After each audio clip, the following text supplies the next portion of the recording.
बड़ा पवित्र प्रसंग है कि मांगी नाव न केवट आना। देखिए, गंगा बह रही है और गंगा जी के दो घाट होते हैं। कितने? दो घाट होते हैं। एक घाट वो होता है जहां गंगा जी बिल्कुल घाट को छू करके बहती है, और एक घाट होता है परली पार, जहां जो है पानी के अलावा बालू भी रहती है। लोग वहां क्यारी बो देते हैं, खाली जगह होती है ना, थोड़ा फूल पौधा सब्जी वब्जी बो देते हैं। राम जी उसी घाट पर खड़े हैं, और केवट बोले जहां गंगा जी एकदम घाट को छू करके निकल रही है, वहां केवट खड़ा है। देखो, रस्सी बंधी हुई है और केवट मस्ती में बैठा है। दाहिने पैर को बाएं चरण में रख करके बड़ी मस्ती में बैठा है। राम जी वहां घाट पर खड़े हैं। तो मांगी न केवट आना, कहे तुम्हार मरम में जाना। राम जी केवट से नाव मांग रहे हैं, परंतु केवट आ नहीं रहे हैं। अरे भाई आओ और आकर के हमें पार लगाओ। प्रश्न ये उठता है कि भगवान ने मांगा क्यों? सारी दुनिया जिससे मांगती है, सब जात कुजात भय मंगता। सारा संसार जिससे मांगता है वो केवट से मांग रहा है। क्यों? क्योंकि जिस घाट पर क्यारी बोई जाती है, फूल वगैरह बो देते हैं, वो सकाम घाट है। कौन सा घाट है? सकाम घाट। और केवट जिस घाट पर बैठा है वो निष्काम घाट है। कौन सा घाट है? निष्काम। गंगा मतलब भक्ति। कि राम भगति जग सुर सरि धारा, सरस ही ब्रह्म विचार प्रचारा। तो गंगा जो है ये क्या है? ज्ञान युक्त भक्ति है। तो एक तो भक्ति है गंगा, और दूसरा निष्काम घाट पर ये भक्त बैठा है। ध्यान देना, और निष्काम घाट पर जो रहते हैं ना, वो निष्कामी भक्त होते हैं। क्या होते हैं? निष्कामी भक्त। और निष्कामी भक्त भगवान से नहीं मांगता है, बल्कि भगवान ही निष्कामी से मांगते हैं। बोलो जय श्री राम। हाँ, क्योंकि निष्कामी के मन में मांगने की कोई इच्छा होती नहीं है। नरक जाएंगे चले जाएंगे महाराज, चिंता नहीं है। स्वर्ग जाएंगे चले जाएंगे, कोई चिंता नहीं। परंतु तुम्हारे सिवा और किसी को चाहेंगे नहीं, बस। इसको बोलते हैं निष्काम, जिसके मन में कोई कामना ही नहीं है। और जहां निष्कामता जीवन में आ जाए, वहां भगवान मांगते हैं। वहां भक्त भगवान से नहीं मांगता, बल्कि भगवान भक्त से मांगते हैं। और दूसरी बात, न केवट आना। इसका यह भी भाव है कि केवट को बुला रहे हैं, लेकिन वो आ नहीं रहा है। न केवट आना। और दूसरा भाव, न केवट आना, हमें यही नाव चाहिए और यही केवट चाहिए। क्योंकि परमात्मा को केवल और केवल निष्कामी चाहिए, केवल निष्कामी चाहिए, बस। तो इसलिए केवट को बुलाया, लेकिन केवट नहीं आए। क्यों नहीं आए? क्योंकि कहीं तुम्हारे मर्म में जाना। बाप रे, क्या कह रहा है? केवट को बुलाया, आओ, लेकिन केवट कहता है मैं नहीं आऊंगा। क्यों? क्योंकि कहीं तुम्हारे मर्म में जाना। मैं तुम्हारे मर्म को जानता हूं। बाप रे, क्या कह रहा है? तुम्हारे मर्म को समझता हूं। राम जी बोले, ले लो, ये लो, कर लो बात। ये तो हमारे मर्म को जानता है कि मास दिवस भा दिवस करो,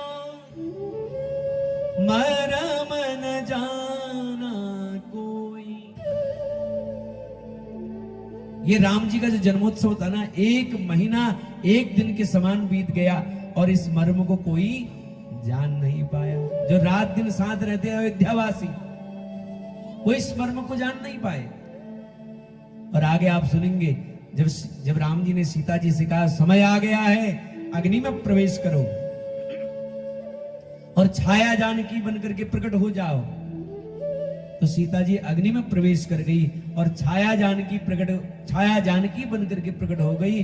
तो रामचरितमानस में बाबा लिखते हैं कि लक्ष्मण हूं यह मरम न जाना, कि देखो लक्ष्मण इस मर्म को जान नहीं सके। रात दिन जो छाया की तरफ पीछे रहता है वो इस मर्म को नहीं जान सकता है।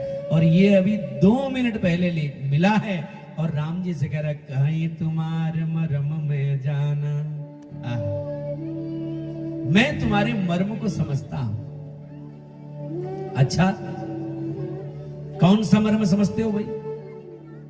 बोले हमने सुना है कि कोई वस्तु तुम्हारे चरणों से छुआ दी जाए तो वो स्त्री हो जाती है। क्या हो जाती है? स्त्री। हमने सुना एक पत्थर का स्पर्श किया तो वो स्त्री हो गई। अरे भैया, कहीं हमारी नाव पर पैर रख दिया और हमारी नाव स्त्री होगी तो हमारे तो खाने के लाले पड़ जाएंगे भाई। हमारा खाना पीना, हमारा जुगाड़ कैसे होगा खाने पीने का? कहां जाएंगे हम? अच्छा चलो कोई बात नहीं, स्त्री हो गई कोई बात नहीं, एक हमारे घर में है, दूसरी और सही। लेकिन हमने सुना है कि जो स्त्री होती है वो कोई ऋषि पत्नी होती है, ब्राह्मणी होती है। और यदि ये ब्राह्मणी हो गई तो मैं केवट जाति का, तो मेरे हाथ का छुआ नहीं खाएगी, पानी भी छान करके पिएगी। तो इसलिए भैया जाओ, हमको पार नहीं लगा, निकलो यहां से, हमें पार लगाना ही नहीं है आपको, माफ करना। अच्छा, बैठे बैठे बोल रहा है, खड़ा भी नहीं हुआ, न राम राम न नमस्कार न प्रणाम, कुछ नहीं, बैठा है मस्ती में। ओहो, बड़ा प्रेम बरसाया केवट ने। और कहने लगे देखो, यदि तुमको ऐसा लगता है, देखो यहां से तो मैं तुमको पार नहीं करा सकता, थोड़ा आगे चले जाओ, घुटने घुटने तक गंगा है, ऐसे ही पार हो जाओगे। क्योंकि मुझे पता है कि आप ताड़ तो सकते हो लेकिन तैर नहीं सकते हो, है ना?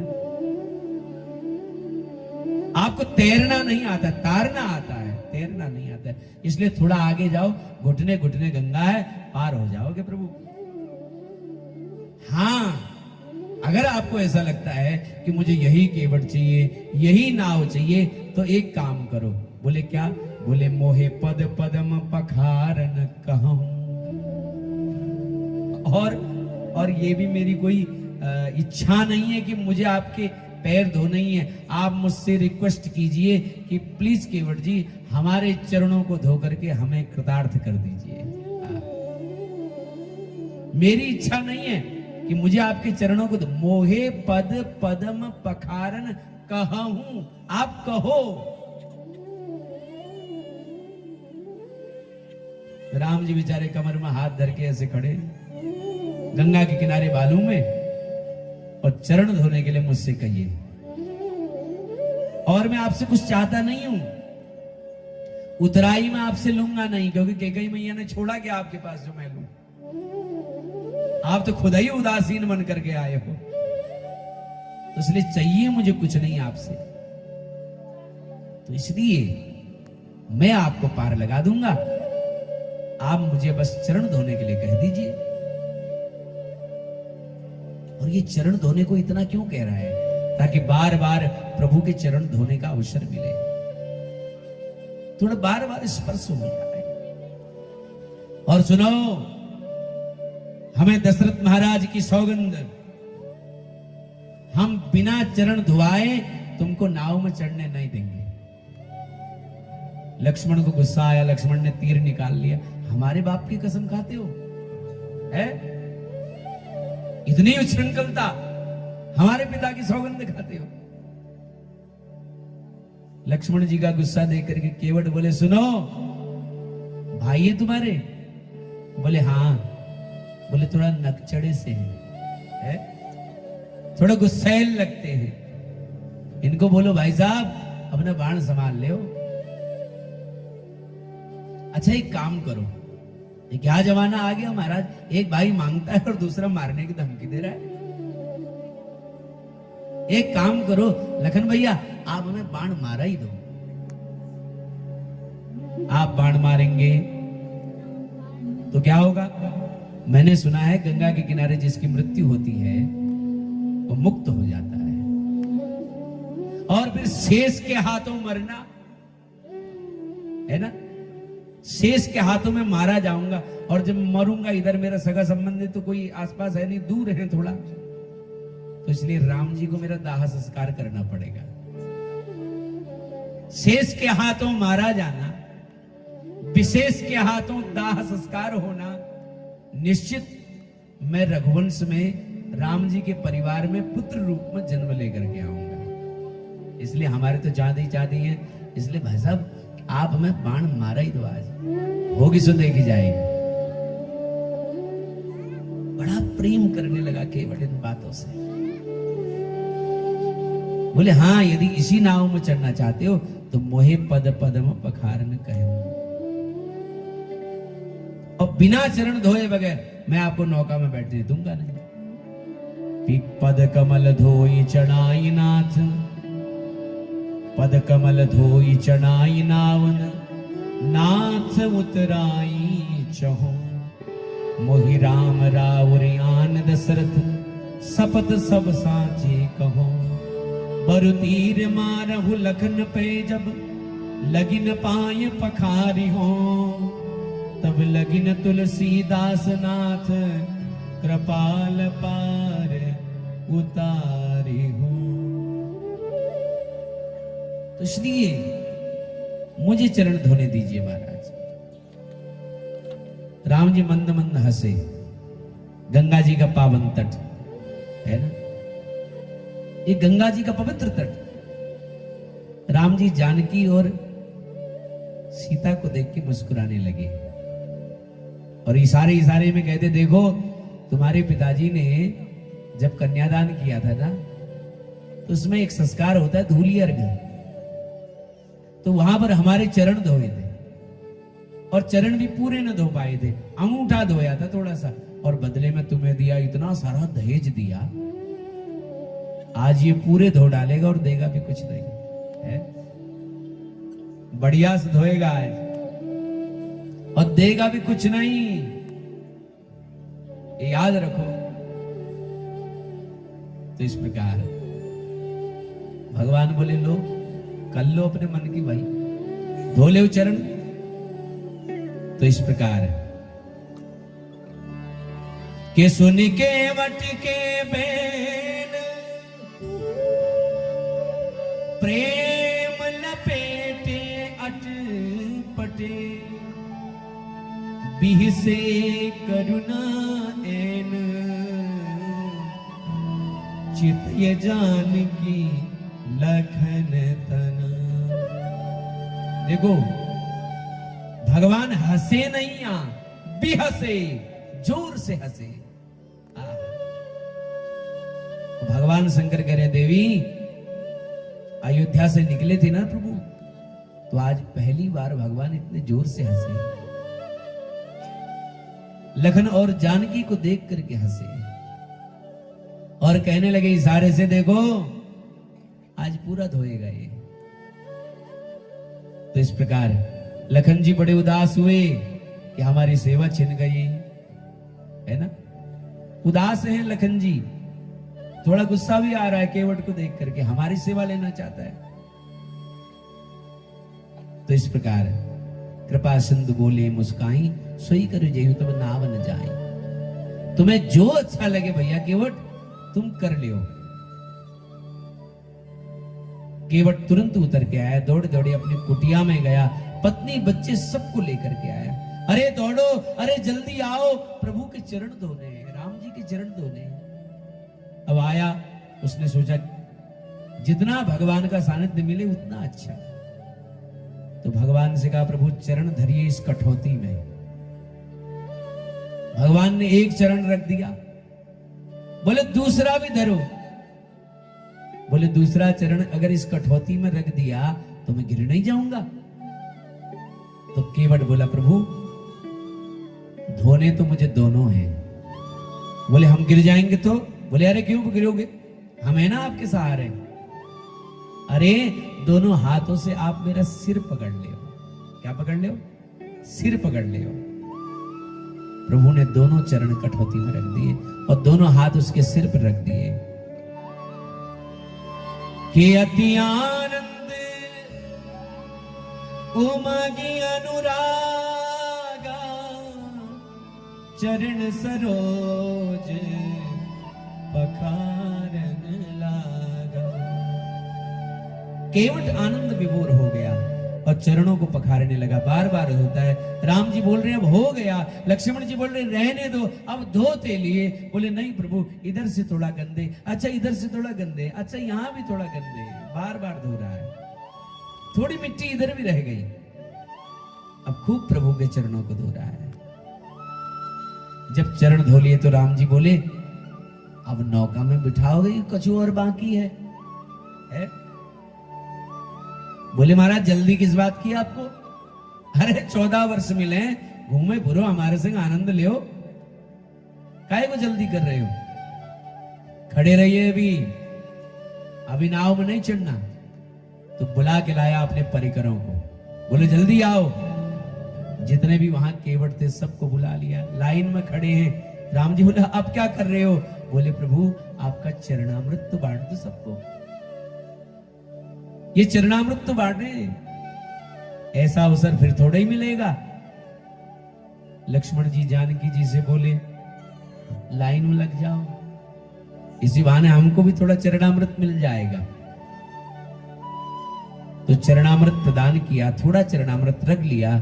अपनी पत्नी को बोला इसको कठौती में रख दो, इस चरणामृत से रोज आटा मारना, इसी से रोटी बनाना, ये मेरे राम के चरणों का जल है, ये भगवान का चरणामृत है।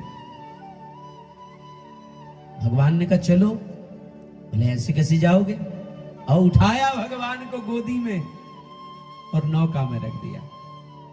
लक्ष्मण जी और माता जानकी को उसने बैठाया। अब नौका चलती है। नौका चलने लगी तो केवट ऐसे घुमाने लगा नौका को, ऐसे। भगवान बोले सीधे सीधे क्यों नहीं चलाते हो, ये इधर उधर को झोंका क्यों दे रहे हो? तो केवट क्या बोला मालूम? केवट बोला डर गए। बोले डर गए? अरे जब हमको नचाते हो 84 लाख योनियों में, बड़ा मजा लेते हो आप, और हमने थोड़ा सा घुमाया तो आप डरने लग गए। भगवान हंसे। तो बरस सुमन सुर सकल सियाई, ई सम पाप पुंज को नाई। देवता पुष्प वर्षा कर रहे हैं कि ऐसा पुण्यात्मा कौन हो सकता है केवट जैसा। और केवट ने भगवान को किनारे लगा दिया। राम जी ने सोचा इसको कुछ देना चाहिए, कितना अच्छा भक्त है, और मैंने तो इसे कुछ दिया नहीं। तो पिए ही की सिय जान निहारी, मुनि मुदरी मन मुदित उतारी। प्रियतम की हृदय की बात जानने वाली माता जानकी जी समझ गई कि भगवान केवट को कुछ देना चाहते हैं। भगवान को संकोच में देखा और मां जानकी ने मुद्रिका उतार करके भगवान को दी। कहते जैसे ही उसे मुद्रिका देने लगे तो गोस्वामी जी कहते हैं केवट विकल हो गया, तड़पने लगा, प्रभु ये क्या कर रहे हैं आप? हे रघुवर ऐसा मत करो कि नाज अनाथ आज में काहू न पावा, मिटे दोष दुख दारिद दावा। आज मुझे क्या नहीं मिल गया प्रभु, मुझे तो सर्वस्व मिल गया। और प्रभु माता कैकेयी ने छोड़ा ही क्या आपके पास जो मैं लूं? एक आध सौभाग्य चिन्ह बचे हैं, इतना निकृष्ट नहीं हूं कि इनको भी ले लो। तो इसलिए प्रभु ये सब मत दीजिए, आप एक ही वरदान चाहता हूं। लक्ष्मण जी बोले ले लो ना, हम मुफ्त में छोड़ने जाते हैं। केवट बोला नहीं नहीं, एक ही बिरादरी वाले कोई एक चीज नहीं लेते, हम भी केवट भगवान भी केवट। लक्ष्मण कहने लगा मूर्ख, अभी तक तो ऐसी ऐसी बातें कर रहा था, प्रभु को अपनी बिरादरी का बताने लगा, केवट कहने लगा। बोले बिल्कुल, भगवान भी केवट और हम भी केवट। के धोबी से न धोबी लेत, नाई से न नाई, देगी ये मजूरिया, जाति को न बिगाड़िए। अब भैया धोबी धोबी के कपड़े धोएगा तो कुछ लेगा क्या? नाई नाई से कुछ लेगा क्या? बोले तुम हमारी हजामत बनाओ, हम तुम्हारी बना देंगे, बात खत्म। इसलिए भगवान भी केवट, हम भी केवट। फर्क सिर्फ इतना है कि भगवान भवसागर से पार लगाने वाले केवट हैं और हम इस छोटी सी गंगा से पार लगाने वाले केवट हैं। कि अब आए हो मेरे घाट तो मैंने पार उतार दियो, जब आऊंगा मैं तोरे घाट तो मोहे पार लगाए दियो। देखो आज हमने आपको पार किया है और कोई मूल्य नहीं लिया आपसे, ध्यान दो। जब हम कभी तुम्हारे घाट आएंगे ना तो तुम भी हमारे पाप पुण्य पर बिना विचार किए बगैर हमको भी पार लगा देना। बोलो जय श्री राम। मुझे उतराई में कुछ नहीं चाहिए और मेरे मन की कोई अभिलाषा नहीं है।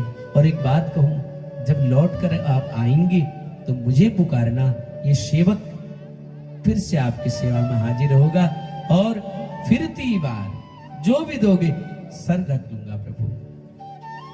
और भगवान ने उसे हृदय से लगा लिया। जिस समय केवट ने राम जी ने केवट को हृदय से लगाया, यहीं से राम राज्य की नींव रख दी गई महाराज, है ना। केवट को गले से लगाया और उस केवट की निष्ठा देखी। कहते जब राम जी गए तब से लेकर 14 वर्ष तक उस केवट ने उस नाव में किसी को नहीं बैठाया,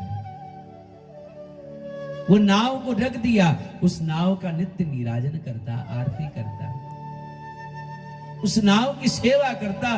बोले जिस दिन मेरे प्रभु आएंगे फिर से इस नाव को पवित्र करेंगे, आज के बाद इस नाव में कोई नहीं बैठेगा। भगवान राम केवट से मिलकर के जा रहे हैं। आज पहली बार राम जी को किसी ने इतना हंसाया। प्रभु आगे प्रस्थान कर रहे हैं, ध्यान दीजिए। अयोध्या से जब आए थे राम जी तो रथ में बैठ करके आए थे, उसके बाद गंगा पार नौका में बैठ करके आए। अब भगवान पैदल यात्रा प्रारंभ कर रहे हैं। समस्त ऋषि मुनि गांव के लोगों से मिलते हैं, आगे बढ़ रहे हैं। एक जगह प्रभु वन में ही रुके हैं, विश्राम कर रहे हैं। आगे का प्रसंग कल हम श्रवण करेंगे। उत्सव तो हमने आज तक खूब मना लिए कल तक, और अब रामायण जी का गंभीर प्रसंग आ रहा है। कल आप बड़ा पावन चरित्र भरत चरित्र का आप श्रवण करेंगे, तो खूब आनंद उत्साह के संग आओ और भगवान की कथा का श्रवण करो। राजा रामचंद्र भगवान की